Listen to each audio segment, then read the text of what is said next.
Good evening, everyone. Thank you for coming. My name is Matthew Sackel. I'm the Associate Manager of Education at the Illinois Holocaust Museum and Education Center. On behalf of our CEO, Susan Abrams, our Board of Directors, volunteers, and staff, we would like to thank you for registering for the third annual Pride program. I'm very happy to introduce you to Eric Marcus. Eric Marcus is the founder and host of the award-winning Making Gay History podcast, which mines his decades-old archive of rare interviews conducted for his oral history book of the same name about the LGBTQ civil rights movement, to create intimate personal portraits of both known and long-forgotten champions, heroes, and witnesses to history. His other books include Is It a Choice? Why Suicide? And Breaking the Surface, the #1 New York Times best-selling autobiography of Olympic diving champion Greg Louganis. Eric is also co-producer of Those Who Were There, a podcast drawn from the Yale University's Fortunoff Video Archive for Holocaust testimonies. And he is the founder and chair of the Stonewall 50 Consortium, an organization that brings together 235 nonprofit institutions and organizations committed to producing programming, exhibitions, and educational materials related to LGBTQ history and culture. Before we begin, I ask everyone who is enjoying this program to please kindly turn off their video. This will allow participants to focus on our speakers and reduce bandwidth issues. Thank you for your cooperation. At the end of this program, we will take questions. If you are new to Zoom, please hover your mouse over the bottom portion of your screen. Here you will find the chat function. Please ask questions by sending the chat to me. I am listed as IMEC Matthew Sackel and can be found at the top of your participant list. We will answer as many questions as we can, but we may not be able to get to all of them. We have lots of people joining us today from all over the nation. Finally, a huge thank you to our fantastic partners who are listed on the slideshow before tonight's program. And without further ado, I would like to turn the program over to Eric Marcus.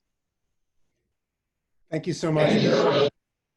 I'm just delighted to be with you this evening. And I come to you from upstate New York, about 150 miles north of New York City, from a small town called Old Chatham. I always joke that Old Chatham is such a not Jewish name. What am I doing here? But there is a synagogue in Old Chatham. What we're going to do tonight, or what I'm going to do tonight, is share with you some audio tidbits from my archive. Now, I think of the people I'm going to share with you tonight, introduce you to, as Jewish troublemakers. And I mean that in the best sense of the word. And I'll tell you how I came to discover that I actually had Jewish troublemakers in my archive. So more than 30 years ago, in 1988, I was commissioned to write an oral history of what was then called the gay and lesbian civil rights movement. I spent 2.5 years on the project. I traveled the US. I interviewed, actually for the 2 editions, I interviewed more than 100 people whose stories I used to tell the history of the LGBTQ civil rights movement from about 1945 until 2001. When the book was first published, the first edition was published in 1992, my editor received a scathing letter from a reader, actually someone who's become quite a well-known novelist whose name I won't mention, who's also Jewish. And it was one of those letters that was printed margined, it was typed margin to margin, top to bottom, and it was a screed about my book. And the line that I remember, and of course, any of you out there are writers, you know that when you get a bad review or someone says something negative, you tend to remember that. And what this critic wrote to my editor was, Eric Marcus's book, Making Gay History, is nothing but the story of white gay men and the white women who helped them.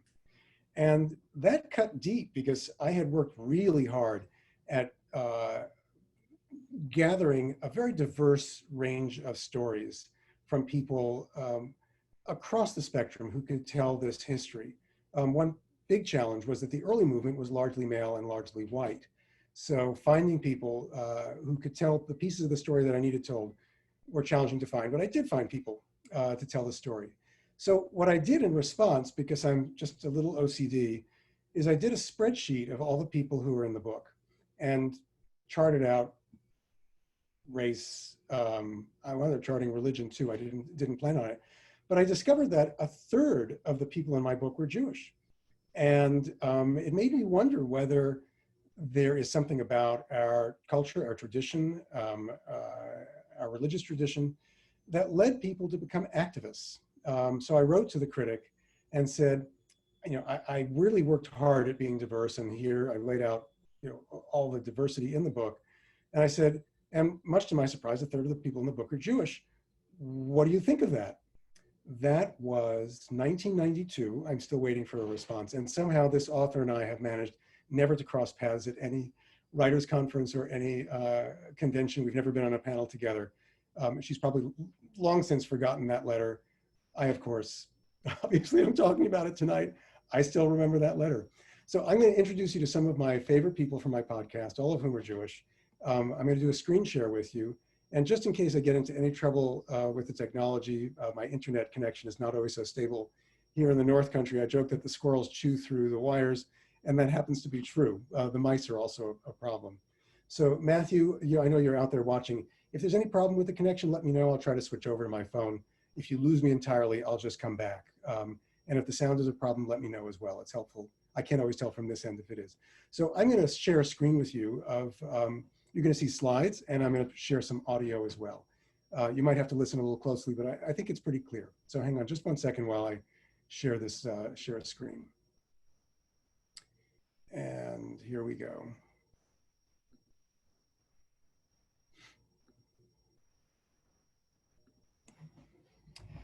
Okay, so my podcast is called Making Gay History. We have been, we launched our first season, and for those of you who don't know, podcasts are like television. You talk about seasons. You don't post episodes, you drop episodes. I've learned all of this since 2016 when we started the podcast. And the reason I was able to do a podcast drawing from my original archive is that I was working at CBS News at the time that I was commissioned to write this book. And before I left CBS, I asked my boss, Jay Kernis, who had been one of the founders of Morning Edition and Weekend Edition on NPR, what equipment his colleagues used to record their audio. I must have thought when I was 30 years old that these stories, these interviews I was doing with people who were at the very beginning of the LGBTQ civil rights movement, whose stories date back as far as 1920, that these stories would have value one day. I didn't, and that someone might want to, a scholar, somebody might want to use the audio. Of course, there were no podcasts then. I donated my entire collection to the New York Public Library in 2008. And again, with the expectation that someone else was going to use them. And long story short, in 2015, when I found myself trying to figure out what to do next with my career after being fired from my job at the American Foundation for Suicide Prevention, which is a whole other story. Happy to take questions about that later. I had to figure out what to do next. And by then, the New York Public Library had digitized my entire collection.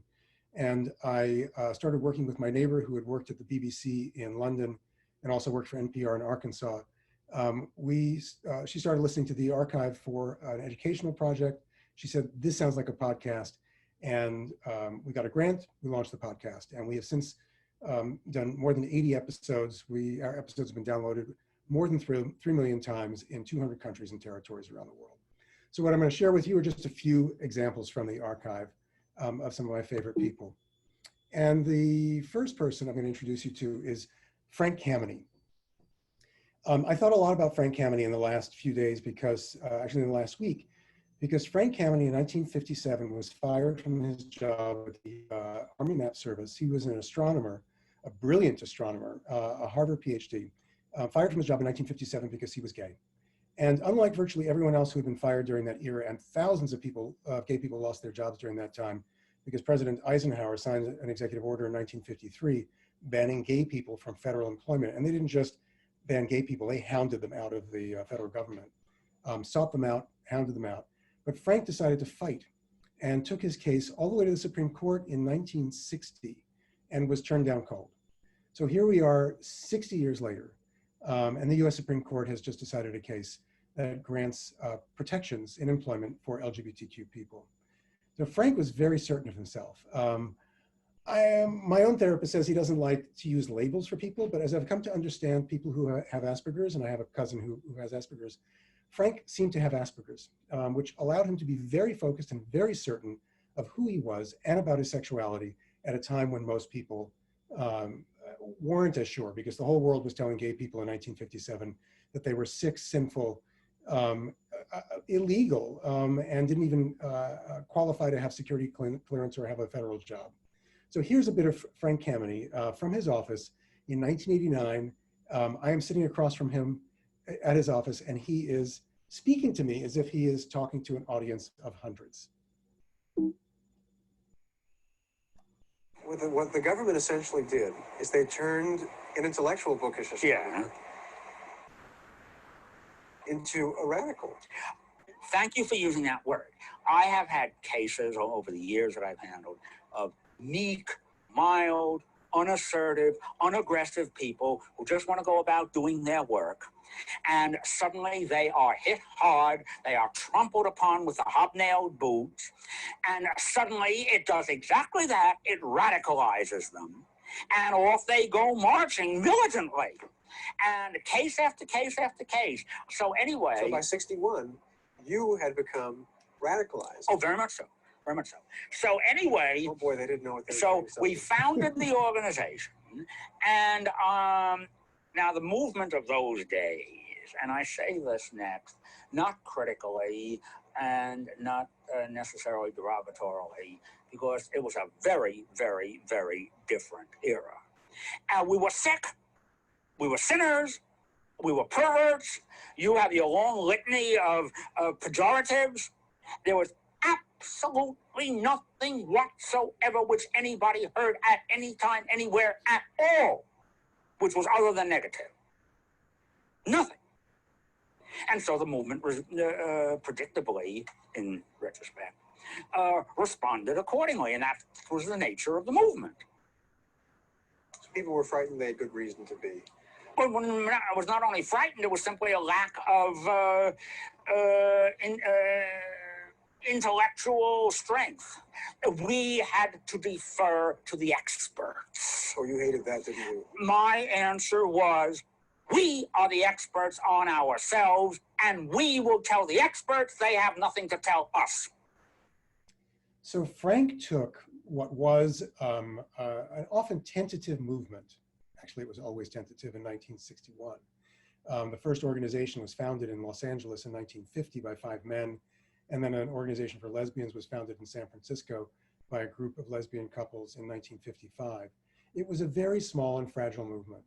And Frank was the new wave in 1961 and decided that they had to get out there and show the world who we were. And so in 1965, he organized and led the first protests in front of the White House. There's a new book that's just been published by a young man named Frank Cervini, a PhD, also from Harvard. And Frank is featured in the book. It's called The Deviance War. It's fascinating because I learned so much from it and learned how pivotal Frank's role was and what he was up against. But he never gave up the battle, and he ultimately won. So on to the next slide. One of the frustrations for me is there's so much story here, but we did a full episode with Frank Kameny in the podcast, and you can find all of that, all of our episodes at makinggayhistory.com or wherever you get your podcasts. So many of you have probably heard of Dear Abby, certainly if you're my age, and I'm 61 and a half. I call myself a junior senior citizen. So you've probably heard of Dear Abby. For our younger guests today, it's a little hard to characterize Dear Abby because there's no such person as Dear Abby any longer. But if you rolled Oprah up with Ellen DeGeneres and every important Instagram influencer, you would have Dear Abby, maybe. Dear Abby and her sister, Ann Landers, who came from the Midwest, were advice columnists. They were identical twins born on the 4th of July. And Dear Abby, well, I met Dear Abby when she was a little older. By then her hair was blonde when I met her. But for me, meeting Dear Abby was like meeting the most unbelievable celebrity that you could possibly imagine meeting. So I was very nervous when I pulled up to her French Second Empire provincial mansard roofed mansion, little mansion in Beverly Hills, across from the Hotel Bel Air. Actually, she lived in Bel Air. And no, it wasn't the Hotel Bella. She did live in Beverly Hills. And so I rang the doorbell. She had these double height doors, and the door opened, and there was Dear Abby, all 5 feet tall of Dear Abby, dressed in lavender hostess pajamas and pink fluffy slippers. Now, you don't see people wearing hostess pajamas anymore, but they are pajamas, and they are meant to be worn when you're having a cocktail party. Completely made up, hair all done. And I was so nervous, and I said, "So nice to meet you. What shall I call you?" And she said, "Just call me Abby," and invited me in. What made Abby so important was that she was read every day by millions of people. My mother read Dear Abby. My grandmother read Dear Abby. I read Dear Abby. She was published in papers literally around the world every day. So she also had a great sense of humor. And this clip I'm going to play for you is Abby talking about a letter that she received from someone who was complaining about neighbors who had moved in who clearly were gay. Also, I should add, Abby was one of the first people at the national level who was straight. She was a straight ally to speak up in support of gay people at a time when we still need our straight allies, but in those days, when people wouldn't listen to people like me, especially when I was young, they really listened to Abby. So here is Dear Abby from Beverly Hills in 1989. There was a column that you wrote. This is the woman who complained about the new neighbors next door, a strange man in the couple.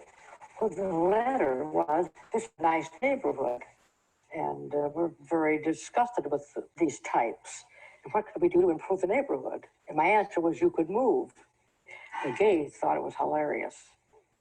But other than just being amusing, entertaining, there was a good message there. Which was? Which was they have a right to be. If you don't like it, you could move. Because they have as much the right to be them as you have to be yourself. Mm-hmm. How much of an impact do you think you've had as one person on this issue? I think I was I was one of the first person on a national level that wasn't gay. I wasn't defending myself. I was defending everyone's right to be themselves, gay, straight, no matter. And that was in the beginning of the 1950s. It took, people tell me it took a lot of guts, but I was happy to have a platform such as I had. I asked Abby about the kinds of things people wrote to her, criticizing her, and in terms of the volume of mail she got. There was only one other subject that yielded more or generated more hate mail, and that was abortion. So homosexuality came in second. And she often got people writing to her saying that they would pray for her. And at one point to the interview, she said, this one woman wrote and said, "I will pray for you and I hope you're a good Christian woman." And she said the response that she always gave to people who said that was, "Well, I hope I'm a good Jewish woman." Abby was always very supportive of my work. I've become friends with her daughter, who now writes the Dear Abby column. That error message you get is me just trying to forward the slides with the wrong key. So I'm sorry for that noise. So Morty Manford, I say that almost everybody I interviewed was my favorite, but Morty was someone I could really relate to because he was another Jewish kid from Queens. He grew up in Flushing, 10 years older than I am. He got involved in the movement in about 1970, sort of a little bit before that when he was at Columbia and joined the Student Homophile League. He was also at the Stonewall Uprising, the night that the Stonewall Inn was raided. For those of you who are all familiar with Stonewall, we just celebrated the 50th anniversary of that uprising last year when police raided a gay bar in New York City and the patrons fought back. It was a rare instance of gay people chasing the police as opposed to the police chasing gay people. So Morty, at age 21, became a major leader in an organization called the Gay Activist Alliance, one of the organizations formed after the Stonewall Uprising. The Stonewall Uprising triggered this dramatic growth in the movement right after the Stonewall Uprising. In the first couple of years after the Stonewall Uprising, there were somewhere between 40 and 60 small gay rights organizations before 1969. And then in the first year after Stonewall, about 1,500 new organizations were formed. And the Gay Activist Alliance in New York was one of the more militant organizations, and they led all kinds of protests. They called them ZAPs. And Morty had lots of run-ins with the then mayor of New York City, Mayor Lindsay. And this is Morty talking about one of these protests where he couldn't get inside, but he explained how he got inside. It was on September 21st, 1970, or 71, 70 or 71. Actually, it was 71. Morty had just turned 21. And I'll let Morty tell you the story, and then I'll tell you a little bit more about Morty and his mom, who were co-founders of PFLAG, Parents, Friends, and Families of Lesbians and Gays. Here's Morty Manford, again from 1989. Somehow or another, I got inside. I mean, All by yourself. I mean, you were the only one to get in. Yeah. What, maybe 1,000 people sitting in the audience, and the mayor was up at the podium talking. Well, there I was. What was I going to do? It was just me. So naturally, I did what anyone else would do. I walked onto the stage and I took the podium away from John Lindsay.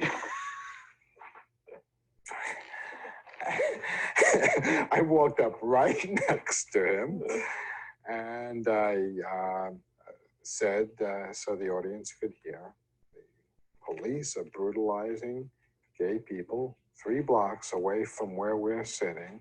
Oh, the police harassment and attacks were even going on that night. That was one of the points that I made. I wasn't there very long, but what I said made an impression. The police dragged me off the back of the stage and they ejected me through, some or another exit. Apparently, after I left, the audience called the mayor to account for what was going on with the police bothering the gay community. And apparently, John Lindsay had made a statement that he would permit me to speak if I wanted. Of course, he knew darn well the police had already thrown me out. Didn't realize that I would come back. And I snuck back in. I mean, I broke through the security lines again. I can't tell you how I did it, but I got back in. And I came right down that aisle. And I could see him looking up from the podium at me,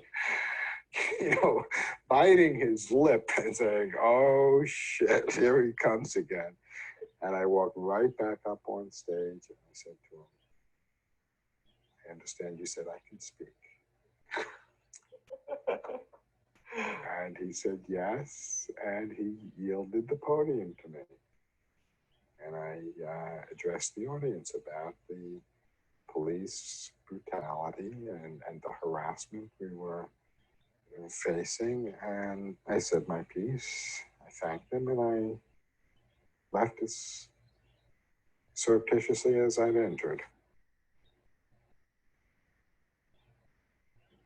One of the things I love about this interview with Morty is you can hear in his voice that he can hardly believe what he did as a 21-year-old. He was 39 at the time I interviewed him. And so you could hear us laughing through this because he did what anybody else would do.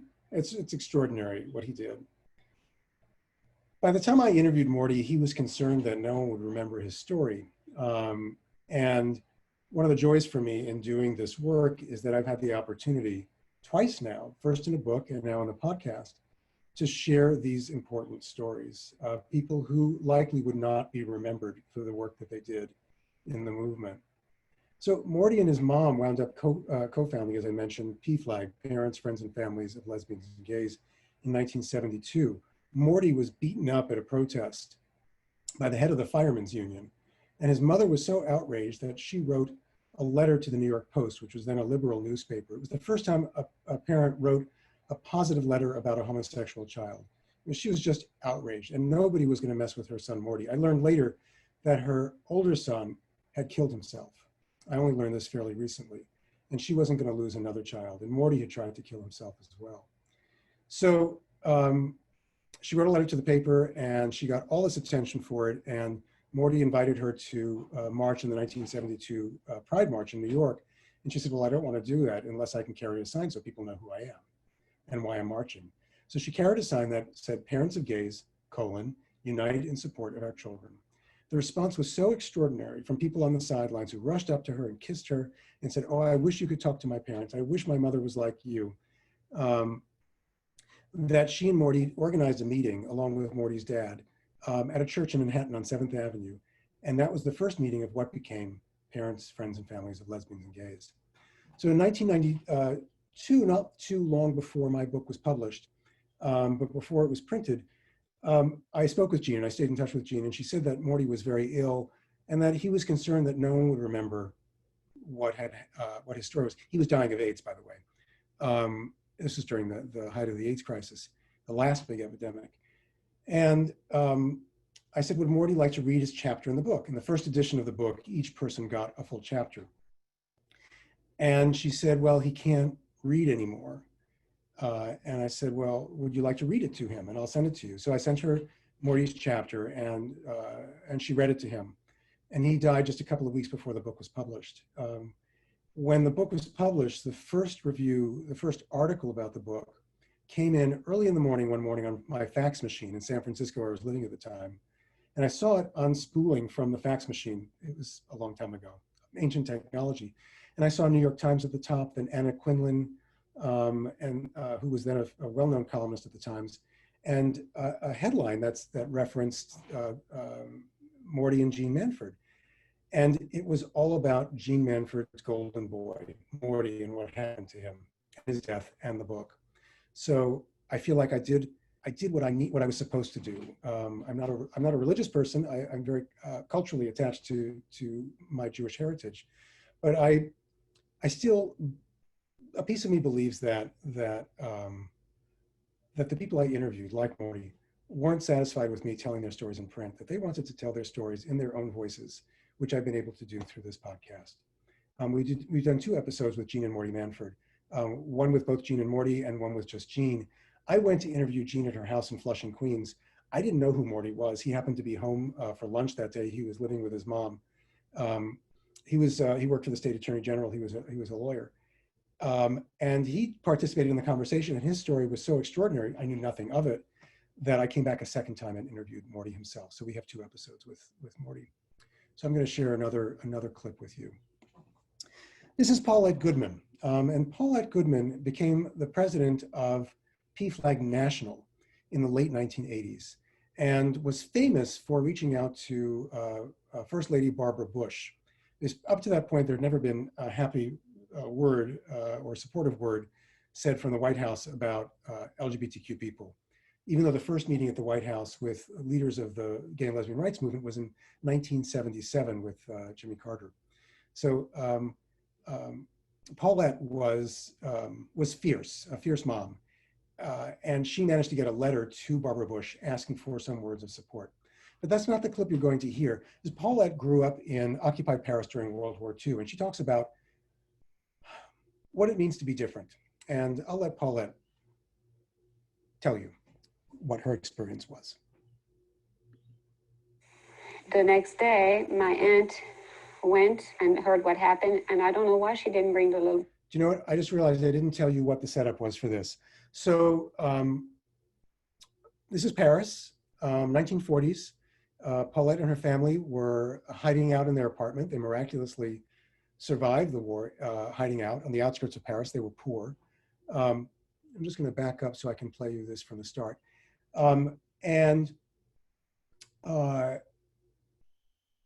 Her sister and brother-in-law had been arrested by the French police and the Gestapo and were taken away. And they had left their infant child with Paulette's mother. And so the police have come for the child now. And this is the story. The next day, my aunt went and heard what happened, and I don't know why she didn't bring the little boy home. Maybe the concierge wouldn't give him to her. But then my mother sent my sister Gabby to pick up Andre, and as they were walking back towards where in our neighborhood, they were followed by the police and the Gestapo. They followed her to our apartment, and she came up with the 2 French policemen. The Gestapo stayed downstairs, and they told Mrs. Rosenberg, Madame Rosenberg, you will have to let this little boy go with us because his mother is asking for him. And my mother says, if my daughter did not take the child yesterday, that means she doesn't want him to be there. And I have brought up 9 children, and I can bring up a 10th. Please leave me my grandchild. This was her first grandchild. She tore her hair out. She made such a scene. And we were there in the kitchen when that happened. And, you know, I remember everything that happened.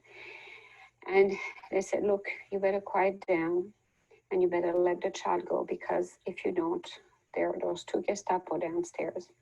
They'll come up and they'll take all of you with all the children. So they had no choice. They took my nephew and he was reunited with my sister. And I think they spent several months in Drancy, which was a camp right outside of Paris. And we did get a couple of letters, you know, through the letters over the wall. We even sent some packages, whatever my mother could get her hold of, to, you know, some food in that camp. And then we knew they were sent to Auschwitz, and we never heard from them again. So that's the background. Now, I know what it's like to be in the closet. I know what it's like to be a minority, to be threatened. I lost most of our family, except for my immediate brothers and sisters. One, my older sister, never came back, but aunts and uncles, cousins, people whom I'd never knew, who lived in Poland, were all exterminated. The detail I left out was that Paulette's sister and brother-in-law left the child with the concierge, the super, in their building, in the hopes that the child wouldn't be taken away.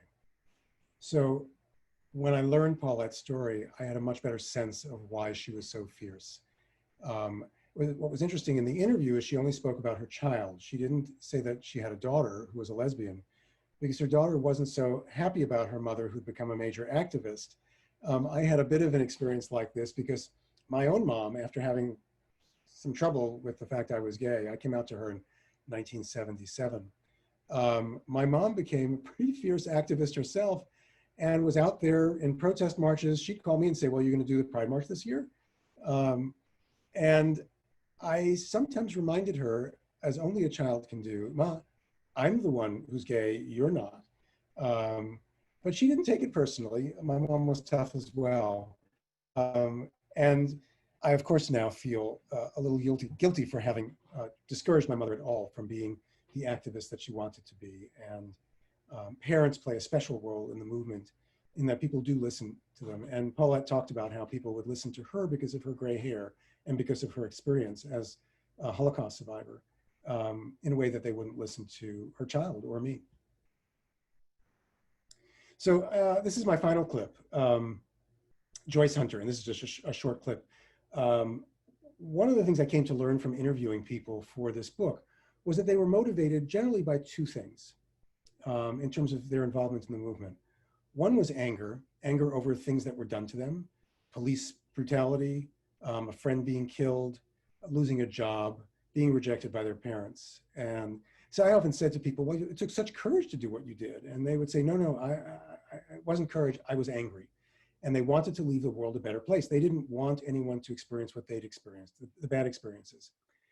The other motivation was love, that people were looking for boyfriends and girlfriends, and that's how they got involved in the movement. For Joyce, it was anger. Now, Joyce was born in a home for unwed mothers on Staten Island. Her mother was a 16-year-old Orthodox Jewish mother.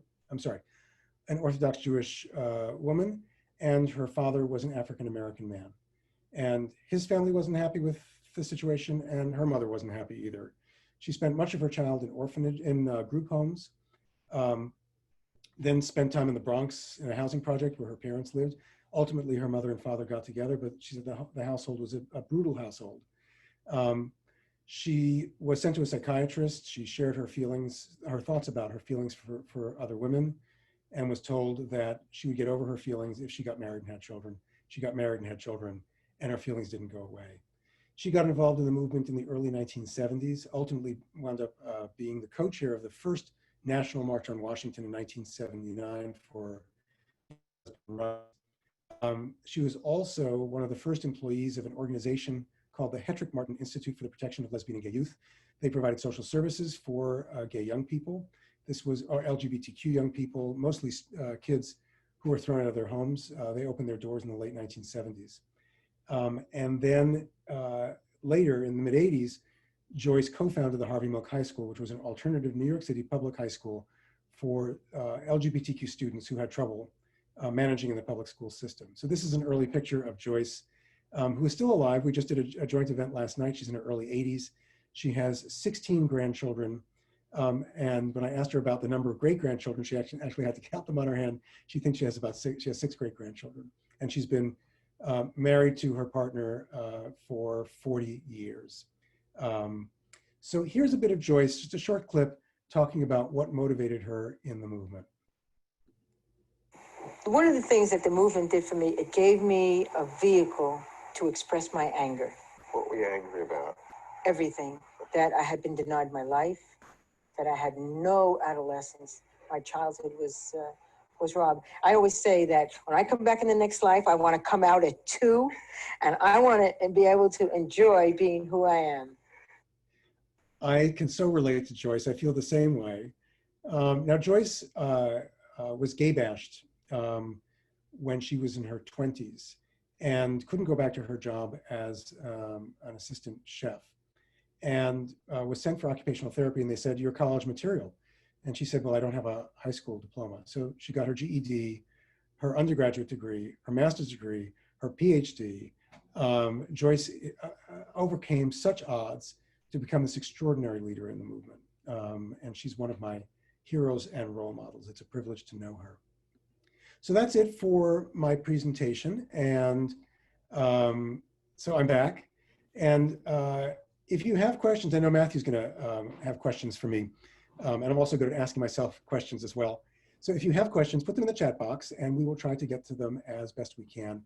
Happy to answer questions about the podcast, about how I came to do the book, my work with the new Holocaust podcast that I'm doing, how I got fired from the American Foundation for Suicide Prevention, which actually turned out to be the best thing that ever happened, but it actually was a traumatic experience. So Matthew, over to you. Thank you so much, Eric. I really appreciate you sharing all of this with us. The first question that came in was, did you have a favorite interview or one that deeply resonated with you? I have a lot of favorite interviews. One that resonated in particular was with a man named Wendell Sayers. The name that I used in the book was Paul Phillips, because he was afraid that if his family in Western Kansas learned that he was gay, they would be embarrassed or think less of him. He was in his 80s when I interviewed him, and his story goes all the way back to 1920. He was African-American, an attorney, was the first African-American attorney to work for the state attorney general in Denver, Colorado. He was sent to the Mayo Clinic in 1920 when he was 16 years old, and because his father thought he was homosexual. And he and his mom drove from Western Kansas to Rochester, Minnesota, and they camped out in a tent on the side of the road and bought food at the gas station, and because they were Black and they couldn't stay at hotels and they wouldn't be served at restaurants. So he was diagnosed as homosexual, was told that he should be incarcerated, but since he was their patient, they wouldn't call the authorities. He realized later that they were just trying to scare him, and they really scared him. So he was terrified going home to his dad, who actually wound up embracing him. Not necessarily understanding, but said, yeah, find yourself a friend and bring him home. So all these years later, I interviewed Wendell, and he said to me on the steps to his house, as I was leaving, he said, "Do you think it's too late for me to meet somebody?" He said, "Not for sex." He said, "It's too late for that, but just for companionship." And I lied to him, as I said, it's never too late. But from what he described of his life and how isolated he was, he had 2 friends at church who knew about his life, but they had both died of AIDS. So he had no, he really had no friends who knew about him. I was sure that he would not meet anybody. And as far as I know, he didn't. So that story stays with me. Also, Edith Ide, who typed the first newsletter for lesbians in 1947 on her office typewriter at RKO Radio Pictures, where her boss had said to her, she was a secretary, said, "Look busy, but I don't want you reading and I don't want you knitting." So what would you do if you were a lesbian in your mid-20s in 1947 in Los Angeles, in Hollywood, and you had time on your hands? She typed a letter for what she called a magazine for lesbians. She called it Vice Versa, America's Gayest Magazine. This is before people used the word gay for homosexuals. And she typed it through twice using 5 sheets of carbon paper each time and then sent it to her friends. You can find all 9 issues of Vice Versa in the episode notes for Edith Ide's episode at makinggayhistory.com. And when I went to interview Edith in Burbank, California, I discovered, she told me about how she sang songs at gay clubs in the 1950s and 60s, songs that were parodies of popular songs of the time. She wrote her own lyrics, or she wrote her own music and lyrics to gay songs. And I asked her why she did this, and she said that at the clubs for gay gals, as she called them, in the 1950s and 60s, they would invite the straight men in the evening to watch the girls dance from the background, if you can imagine. In the background, if you can imagine, it sounds really creepy. And the entertainers, often who were doing drag, would play to the straights in the back of the audience, and they'd make derogatory jokes about the gay people, and she didn't like that. So she sang her own songs. So I said, Edith, can you sing some of your music for me? And so I recorded 45 minutes with Edith Ide live on our porch in Burbank, California. And we did a special bonus episode. Yeah, we did a special bonus episode with Edith called Edith Ide's Gay Gals Mixtape. You'll find it on our website in the bonus episodes. And I love her music and her lyrics. I'm gonna sit right down and write my butch a letter and tell her not to turn femme for me. And oh, it was, so I mean, I can do this all evening, but I will stop now in case you have more questions. Yeah, the roll again. So the next question was, who would you call some of today's shining leaders in the LGBTQ movement? You know, we're such a diverse and diffuse movement. Each city, each town has its own organizations, its own leaders. There aren't national leaders in the way that we would think of Dr. Martin Luther King Jr. It's more like Black Lives Matters, where there are lots of different people leading lots of different organizations. So there are people who have risen to the top because of their role arguing Supreme Court cases. I think of Paul Smith, who is an attorney who argued an important Supreme Court case, and various other people. But I can tell you about one of my heroes, my young heroes, a young woman named Lara Helene, who lives in Eastern Kentucky. She wrote to me, she's a fan of the podcast, and she told me about how one of our episodes, an episode with a woman named Jean O'Leary, who organized the first meeting at the White House in 1977 with the Jimmy Carter's administration, and also co-founded National Coming Out Day. She had planned to become a nun, was in a convent, becoming a nun, had affairs with lots of nuns at the convent, decided that being a nun wasn't for her.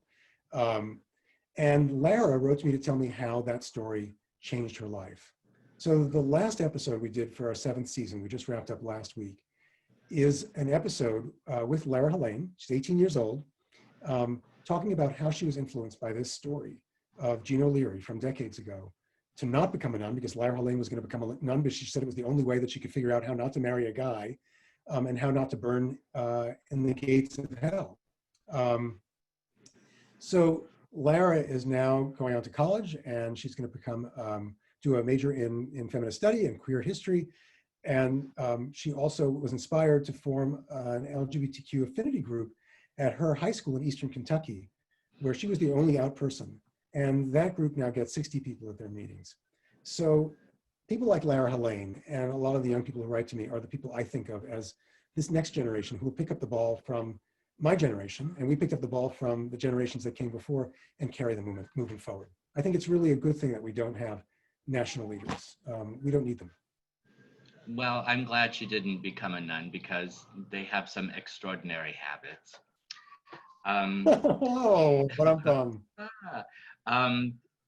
So we have another question that came in that asks,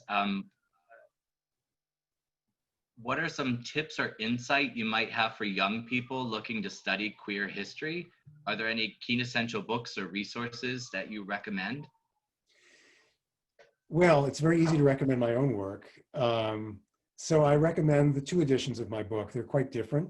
They cover some of the same ground, but I recommend Making History, which was the original 1992 edition. You can find it in a digital format, or you can find it as a used book. And the second edition, which was called Making Gay History. And you may wonder why we didn't use the word gay in the first edition, Matthew. Why didn't you use that word? The publisher, which was then called Harper & Row, now HarperCollins, was nervous that the sales force would be uncomfortable selling a book with the word gay in the title, and that bookstores would be uncomfortable shelving the book face out. So we put gay and lesbian in the subtitle. By 10 years later, when the second edition was published, the world had changed so much that they thought nothing of letting me use the word gay in the title. But still, on the back of the book, there's shelving information. If you look in the back left-hand corner of the paperbacks, the first edition said gay studies, and I really wanted it to say American history. The second edition in 1992, I got them to put American history, and they sent me the proof of the jacket, which is the actual jacket they're going to print. And it said gay studies / American history. And that gives an indication to librarians and bookstores where to shelf the book. I wanted my book to be considered American history, because it is. It's part of the American story. And when the book was published, I turned it over, and on the back, it said gay studies and American history had been removed. And no one at the publisher would ever tell me who removed American studies. And to this day, I'm pissed off. That's never been corrected. And they don't want another edition. I don't want to write another one. But I'm, of course, now forgetting your question. Oh, tips for young people studying. Yeah, keen essential things. So Making History, Making Gay History, there's a new book by Eric Cervini called The Deviance War, which gives you an incredible window into what spurred Frank Kameny, this early movement leader, and what the environment was like, why gay people were inspired to push back. The Gay Revolution by, I'll remember her name in just a minute because she's a friend of mine. I'll remember eventually, but the book is called The Gay Revolution. It was published just a few years ago. We were featured on the cover of the New York Times Book Review in 1992. Our two books were reviewed at the same time. It was a different book for her. And she'll kill me for not remembering her name, but I recommend The Gay Revolution, a new book.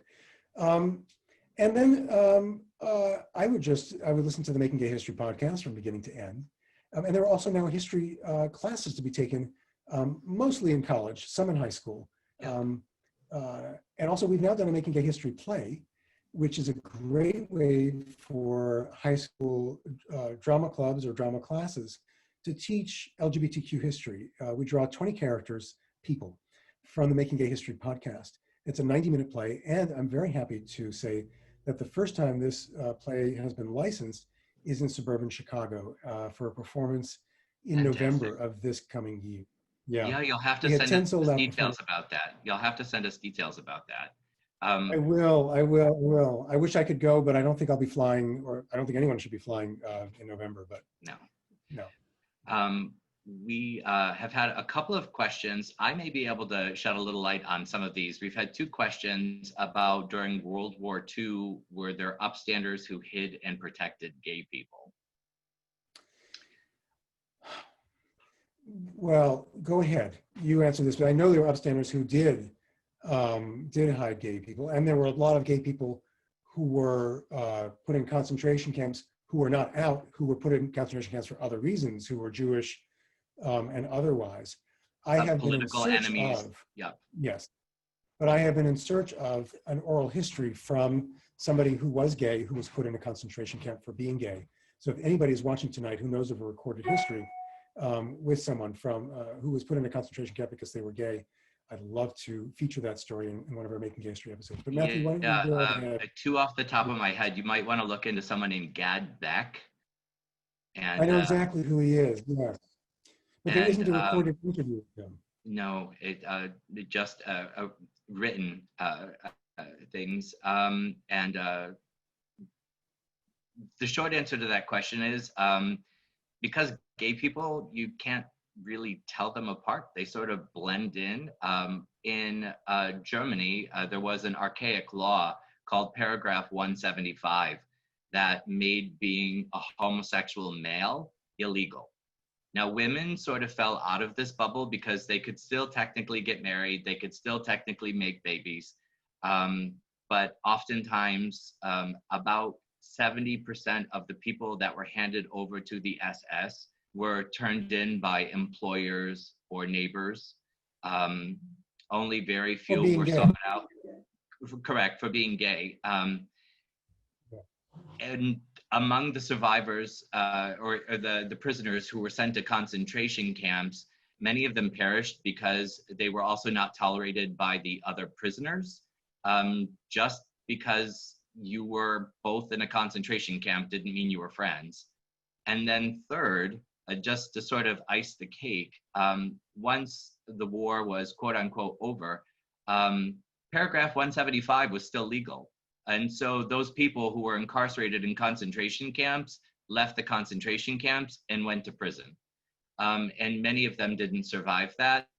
Those that did, their experience often scarred them. There aren't very, very many people that actually talk about this subject. And candidly, paragraph 175 was not repealed until 1994. Yeah. So this is something that Europeans, the Germans especially, lived with. But someone asks, do you have any words to share about Larry Kramer, who recently passed? Yes, I do. But before I do, I just want to mention another history book. It's called The Man with the Pink Triangle by Hank Plant. It's about the experience of homosexuals during World War II. I interviewed Hank. I have not listened to that interview since 1989, so I don't know what he says in it. I did an interview with Larry Kramer, so we have an episode on our website with Larry. Larry was an extraordinary human being, and I should have included him in the slideshow tonight, but I didn't. He was a challenging person. I know there were people who were upset that the New York Times in the obituary used the word abusive in association with Larry, and they ultimately removed the word abusive. But Larry could be abusive, but he used it for good reasons. He was a champion who believed that he was his own worst enemy. He was an important leader, especially during the AIDS activist years. He co-founded ACT UP and also co-founded the Gay Men's Health Crisis. A very, very important figure in the movement. A lovely guy, to me anyway. And I don't know how it happened, but my mom and I had lunch with Larry Kramer. I think it was the summer of 1989 or 1990. I have to go back and check my calendar. But it was such an amazing meal because Larry was something of a narcissist. My mother was not just something of a narcissist. And I was a little worried about how the two of them would manage with each other, both Jews from New York. Actually, Larry was a Jew from the metropolitan area. Same generation.